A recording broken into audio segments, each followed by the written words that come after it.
బొట్ల రామారావు గారు వైసీపీ నాయకులు కూడా జాయిన్ అయ్యారు. రామారావు గారు నమస్కారం. నమస్కారం అండి. రామారావు గారు, సరే ఇవాళ వైజాగ్లో ఒక పెద్ద గూగుల్ పెట్టుబడి ఢిల్లీలో ఒప్పందం జరిగింది. దాదాపు 1,30,000 కోట్లు రాబోయే 10 ఏళ్లలో మౌలిక వస్తువులు, డేటా సెంటర్కి సంబంధించిన మౌలిక వస్తువుల మీద వాళ్ళు పెట్టుబడులు పెట్టబోతూ ఉన్నారు. దానివల్ల చాలా అక్కడ ఉన్న పరిశ్రమలకి ముందు ఉపాధి వస్తుంది. సంవత్సరానికి దాదాపు ఒక 10,000 కోట్లు ఉత్పాదకత, ప్రొడక్టివిటీ ఉంటుందన్నారు. సరే, లాంగ్ టర్మ్లో ఉద్యోగాలు ఎన్ని ఉంటాయి? వన్స్ ఎస్టాబ్లిష్మెంట్ సెటప్ అంతా అయిపోయిన తర్వాత బహుశా ఉద్యోగాలు తక్కువే ఉండొచ్చు. కానీ ఒక ఎకో సిస్టమ్ వైజాగ్లో ఒక పెద్ద కంపెనీ అమెరికా బయట భారీ పెట్టుబడి పెట్టింది అన్నప్పుడు దానికి ఉండే వాతావరణం అది క్రియేట్ అవుతుంది అన్నది ఒక అంశం. అయితే భవిష్యత్తులో ఇలాంటివి పెంచుకోవడానికి ఏపీ ప్రభుత్వం ఏం చేస్తే బాగుంటుంది, ఏ రకంగా ఆలోచించాలి? ఖచ్చితంగా అండి. ముందుగా ప్యానెల్లో ఉన్న ప్రతినిధులకు, మీకు అందరికి కూడా వీక్షకులకు నమస్కారం. ఖచ్చితంగా ఇప్పుడు మా నాయకుడు జగన్మోహన్ రెడ్డి గారు విశాఖ కేంద్రంగా ఇటువంటి పారిశ్రామిక అభివృద్ధికరణ గాని, ఐటీ గాని ఇదంతా కూడా డెవలప్ కావాలంటే ఒక ఆల్రెడీ అడ్వాన్స్డ్ గా ఉన్నటువంటి సిటీగా ఏదైతే మనకి ఇప్పుడు నవ్య ఆంధ్రప్రదేశ్ లో ఒకే ఒక మనకు పట్టణం అండి, నగరం, పెద్ద నగరంగా ఉన్నటువంటి విశాఖపట్నం ఉంది.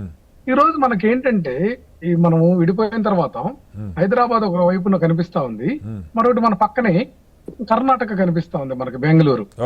ఇక్కడ ఏదైతే వరల్డ్ వైడ్ గా ఉన్నటువంటి ఫేమస్ ఐటీ దిగ్గజాలన్నీ కూడా తమ యొక్క బ్రాంచ్ ఇండియాలో ఎక్కడ ఏర్పాటు చేయాలంటే బెంగళూరులో ఏర్పాటు చేస్తున్నటువంటి పరిస్థితి ఉంది. మనం చూస్తామంటే నెట్ యాప్ లాంటి సంస్థలు కానీ చాలా ఇంటర్నేషనల్ సంబంధించినటువంటి వ్యాపార చేసేటటువంటి ఐటీ దిగ్గజాలన్నీ కూడా దానికి ఇంచుమించుగా ఉంటే గానీ ఈ యొక్క ఐటీ గానీ లేకుంటే సాఫ్ట్వేర్ ఇవన్నీ కూడా పరిశ్రమలు గానీ ఈ యొక్క కంపెనీలు మన వైపు రావాలంటే దానికి తగినటువంటి ఇన్ఫ్రా ఉండాలి. అందుకే కదండి భోగాపురం ఎయిర్పోర్ట్, ఇంటర్నేషనల్ ఎయిర్పోర్ట్ ని డెవలప్ చేసి విశాఖపట్నం కేంద్రంగా కొంత మనము ఆ యొక్క సిటీని బేస్ చేసుకుని కొన్ని మౌలిక వస్తువులు ఉన్నటువంటి సిటీగా ఉంది కాబట్టి మనం అక్కడ డెవలప్ చేసుకుంటూ తర్వాత మనం మిగతా అవన్నీ కూడా డెవలప్ చేసుకోవచ్చు అనే దూరదృష్టితోటి మా నాయకుడు జగన్మోహన్ రెడ్డి గారు ఆలోచన చేస్తే దాన్ని విమర్శించినారు.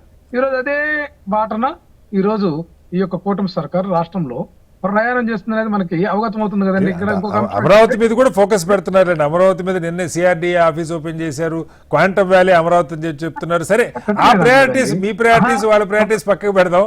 ముందు రాష్ట్రానికి పరిశ్రమలు, పెట్టుబడులు, ఉపాధి రావాలంటే ఏం జరగాలి, దీన్ని ఎలా చూడొచ్చు? చెప్తానండి. ఒకటండి, ఇక్కడ రాజకీయ అంశాలు జోలికి పోకుండా నిజంగా ఈ యొక్క రాష్ట్ర అభివృద్ధి కోసం మంచి ఆలోచన చేయాలి, మేధావి వర్గం యొక్క ఆలోచన విధానం తీసుకోవాలి.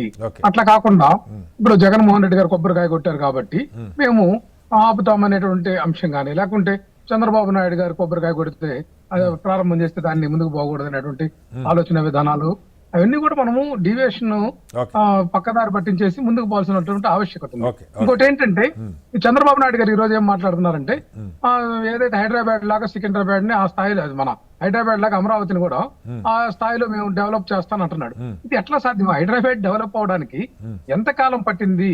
అసలు దానికి ఉన్నటువంటి మెరుగైనటువంటి అవకాశాలు ఇవన్నీ కూడా బేరీజ్ వేసుకుని మాట్లాడాలి మనం. ఇప్పుడు ఒక అంశం అండి, అమరావతిలో ఈ రోజు మనము ఒక పెద్ద మీటింగ్ పెట్టి సార్, దయచేసి వాళ్ళ అమరావతి, హైదరాబాద్ ఆ గొడవ వద్దు రామారావు గారు. నా కోరిక ఏంటంటే అది డిబేట్ ఎంతనే చేసుకోవచ్చు, దాని గురించి కాదు. కానీ ఇవాళ వచ్చిన పెట్టుబడి ఇది ఎగ్జిక్యూట్ అవుతుందా? ఇప్పుడు ఇందాక రఫీ గారు చెప్పారు, వైసీపీ నాయకులు ఆల్రెడీ ప్రచారం మొదలు పెట్టారు, దీనిలో ఉద్యోగాలు వచ్చే అవకాశం లేదు, 200-300 ఉద్యోగాల కంటేనే అమర్నాథ్ రెడ్డి గారు ఎవరో చెప్పారని.